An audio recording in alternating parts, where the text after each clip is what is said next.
Hello, good morning everyone. After a very long time, I'm here again just to know how are you people. तपाईहरु के कस्तो गर्नु हुँदैछ है? मलाई भन्नु पर्दाखेरि चाहिँ अब अहिलेको हालैमा चाहिँ म चाहिँ घाम तापेर बसिरहेको छु अलिकति घरको काम सकेर है। मलाई चाहिँ त्यहाँदेखि चाहिँ एउटा हुन्छ नि मान्छेलाई अब आफ्नो आफ्नो एउटा सिजन हुन्छ आफ्नो आफूले एउटा मनपर्ने अब सिजन हुन्छ। मलाई चाहिँ सबैभन्दा मनपर्ने सिजन चाहिँ यो विन्टर है। विन्टरमा चाहिँ पानी पर्दैन है, पानी धेरै नै कम्ती पर्ने गर्छ, बाटो राम्रो हुन्छ, वेदर ब्युटिफुल हुन्छ, यति हो। दिन चाहिँ लामो हुँदैन है, छिटो रात पर्छ र भए पनि एकदम अब मलाई चाहिँ विन्टर पुरा प्लेजेन्ट लाग्छ। हुन्छ तातो लुगा लाउनुपर्छ है, खाप माथि खाप, बट स्टिल हेर्नुहोस् अन्तखेरि it's such a beautiful view. गान्तोकको sector देखिरहेछ। And I am so much in love with this weather. यहाँ चाहिँ अघि बिहान यतानिर यो जग्गामा चाहिँ अङ्लेनले बारी अलिकति खन्दिरहेछ। त्यहाँ चाहिँ म भरे भयो भने चाहिँ इभिनिङमा साग रोप्ने छु।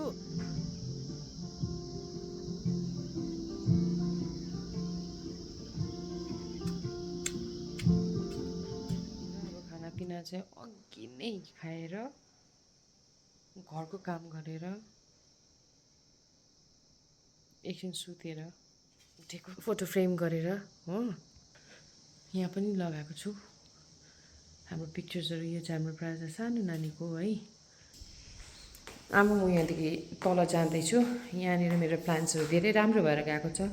यतानिर पनि अब अस्ति चाहिँ थिएन नि त यिनीहरू चाहिँ हो, अस्ति थिएन। यहाँनिर पनि मैले अलिअलि गरेर पिक्चर्स राख्छ। अब यो भित्तामा चाहिँ हामीले चाहिँ हाम्रो भाइ छ, मेरो कजन पर्छ, ऊ चाहिँ एकदमै त्यो आर्टमा राम्रो रहेछ र उसलाई चाहिँ हामीले चाहिँ एउटा क्यानभसको आर्ट हामी चाहिँ लाउनेवाला छौँ हो।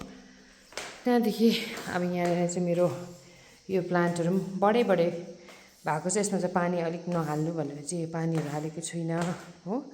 अन्त आइम गोइङ डाउन। यहाँनिर चाहिँ अस्ति हाम्रो अङ्गनको दिदी भेनाले चाहिँ हामीलाई चाहिँ यो ल्याइदिनु भएको थियो हाम्रो यहाँ भिजिट गर्नु हुँदाखेरि। र चाहिँ हियर आमा लाफिङ विथ दाज है। अनि यसरी बसिरहनु भएको छ उहाँहरू सबैजना। त्यसमा यो चाहिँ मलाई सेलिनाले दिएको है। अन्त त्यसरी नै यो मेरो प्लान्टहरू यिनीहरूलाई चाहिँ मैले यसरी यहाँ राखिदिएको छु। अन्त त्यसरी नै यतानिर चाहिँ हाम्रो जिजिपिजी छ, यो चाहिँ के बदमास गर्दैछ भने यो केटीले चाहिँ के गर्दैछ भने यसले छ नि मासु बिना खाना खानु छोडेको छ। यसको एकदमै नराम्रो बानी भएको छ। अन्त अब मैले अलग्गै फेरि खाना लगाइदिएँ, त्यो पनि खाएको छैन यसले है। यो एकदम नराम्रो छाडा भएको छ यो जिजी है। जिजी है यहाँनिर यस्तो भइरहेछ। यो चाहिँ मैले फुदुङबाट लिएर आएको फुल। यो आर्टिफिसियल फ्लावर एन्ड यो पनि आर्टिफिसियल। यो चाहिँ मैले फ्लिपकार्टबाट मगाएको थिएँ कि लामो हुन्छ होला यो यसमा लाउनु लागि चाहिँ मगाएको त भट्टला होला सम्झेको थिएँ, तर त्यो त लामो नहुँदो रहेछ, छोटो हुँदो रहेछ हो। अन्त त्यसबाट चाहिँ यो जुन चाहिँ नक्सा छ यो चाहिँ मेरो छोरी प्राजनाले बनाएको। अब सी इज ट्राइङ, उसलाई यस्तोमा पनि इन्ट्रेस्ट छ है। अन्त त्यहाँदेखि यहाँनिर पनि हामीले एउटा फोटो फ्रेम लगाएको छौँ। एन्ड यो एउटा वल क्लक हामीले जस्तै किनेको हो। अन्त अब म त्यसरी नै चाहिँ बाहिर जाँदैछु। बाहिर मैले फुलहरू धेरै नै फुलाएको छु है, अरू केही नगरे तापनि अब excited see how much excited. यतानिर चाहिँ यसरी ब्याम्बो प्लान्ट यो अङ्गनको दिदीले दिनुभएको हामीलाई हो। त्यहाँदेखि यहाँ चाहिँ मैले जिरेनियमहरूलाई चाहिँ धेरै नै ग्रुम गर्दैछु, केयर गर्दैछु हो। फुल्दैछ अलिअलि है। अन्त यो पनि कार्नेसन पनि हुँदैछ। यो आधा त्यो फुलेर फेरि यिनीहरूलाई चाहिँ अब ग्रुमिङ गरेको। यो फुल चाहिँ एस्टर हो के भन्थ्यो, यो चाहिँ मर्यो यहाँनिर त्यसो। अन्त यो चाहिँ हाम्रो साइकल प्राजको लागि किनिदिएको, तर प्राजले चाहिँ अब ऊ छैन घरमा, त्यसले गर्दाखेरि मै बेलामा ट्राई गर्दैछु। यहाँनिर चाहिँ हामीले बाम्बु रोपेको छौँ। अब त्यो कति टाइम लाग्छ सिलामसकमा। यहाँनिर मेरो मनी प्लान्ट हुँदैछ। यो मेरो बगनबेलिया सो ब्युटिफुल लाग्छ यो पनि। अन्त त्यहाँदेखि यो चाहिँ मैले फुदुङबाट लिएर आएको हो। यहाँनिर पनि फुलहरू हाम्रो फुल्दैछ। सानो बारी छ हाम्रो, सानो किचन गार्डन चाहिँ यो हामीले चाहिँ यसमा चाहिँ सागहरू रोपेको छ, तर त्यस्तो राम्रो प्रकारले चाहिँ आएको छैन। यहाँनिर चाहिँ धनियाँ छ, सागहरू चाहिँ याङ्कीले रोपिदिएको। त्यहाँदेखि यो पपायालाई चाहिँ म आफैले रोपेको, यहाँ पनि छ। त्यहाँ भन्नुपर्दा यहाँनिर म यहाँ जाँदैछु, पछाडिपट्टि चाहिँ यहाँ चाहिँ के छ भन्दाखेरि चाहिँ यो मेरो तुलसी प्लान्ट है। अस्ति बिचमा चाहिँ बिचरा मरिसकेको थियो कि, अहिले चाहिँ अब फेरि राम्रो भएर आइरहेको छ। यो चाहिँ त्यो पूजामा चलाउने तुलसी चाहिँ नि, यो चाहिँ हामीले खानुपर्ने तुलसी चाहिँ यो रहेछ। देखाउँछु भनेर भन्दाखेरि नि हाम्रो यहाँनिर चाहिँ नि अम्बक चाहिँ नि कस्तो मजाले फलिरहेछ क्या। यो चाहिँ तर कतिजनाहरू चाहिँ यत्तिकैमा पनि मजाले खाँदो रहेछ। म चाहिँ त्यो खानु सक्दिनँ, फेरि बेसी कडा छ कि, यस्तो बेसी हेर्नु है अम्बक चाहिँ कस्तो मजाले फलेको छ अम्बक। यहाँ हेर्नुहोस् अम्बकै अम्बक चाहिँ।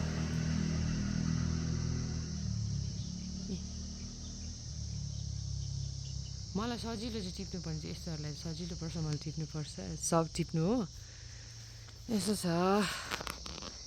अन्त हामीले चाहिँ अब यो चाहिँ दिवालीको लागि रोपेको फुलहरू चाहिँ भर्खरमा चाहिँ फुल्दैछ। दिवाली पनि सकिसक्यो है।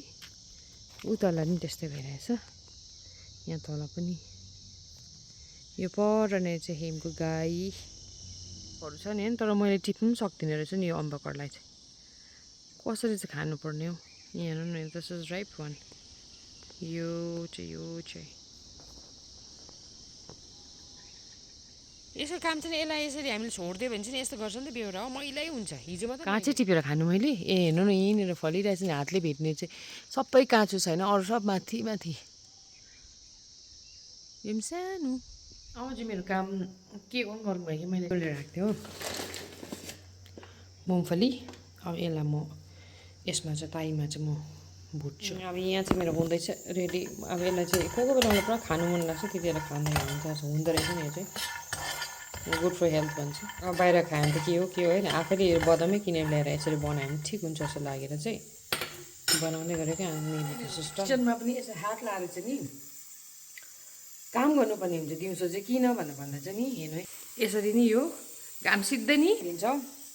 अन्त त्यहाँदेखि अब यसो यो नलाइकन चाहिँ मेरो अनुहार चाहिँ त्यसै अलरेडी हाइपर पिगमेन्टेसन, त्यही माथि डल्लै कालै बनाउनु आँटिसकिसक्यो मेरो अनुहारलाई चाहिँ। कालो दाल पकाउँदा चाहिँ मलाई मनपर्छ, कालो दाल चाहिँ मेरो फेभरेट दाल हो कि।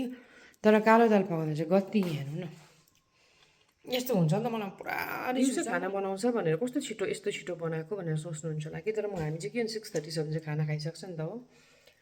त्यसले गर्दा चाहिँ दिउँसै खाना वेलबिङ सोध्नुको लागि चाहिँ म आज तपाईँहरूको बिचमा आएको थिएँ है। अब आशा छ तपाईँहरूले मैले जुन चाहिँ भिडियो गरेको थिएँ सायद मन पराइदिनुहुन्छ होला भनेर। मन नपराइदिनु भयो भने केही पनि छैन, मलाई भन्नु चाहिँ है, मन पराउनेहरू त मन पराइदिइहाल्छ। अन्त त्यहाँदेखि यस्तै अब है हाम्रो लाइफ चाहिँ अहिले चाहिँ यस्तै चलिरहेछ। नानी स्कुलमा, सबै आफ्नो आफ्नो जग्गामा बिजी है। अन्त यसरी नै हाम्रो लाइफ चाहिँ व्यतीत गरिरहेछौँ। सो अब यति भन्दै तपाईँहरूबाट बिदा लिँदैछु। Bye, take care and God bless you all.